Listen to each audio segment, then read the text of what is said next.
कुंभक लगाना है, बाएं नॉस्ट्रिल से आपको रेचक कर देना।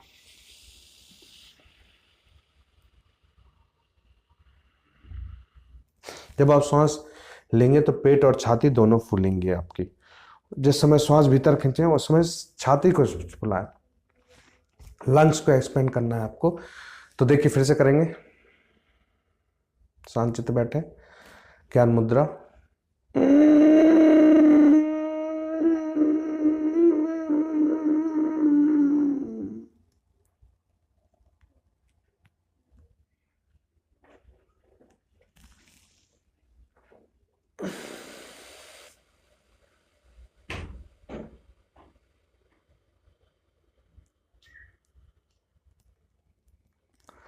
फिर से करेंगे उज्जयी प्राणायाम, नासा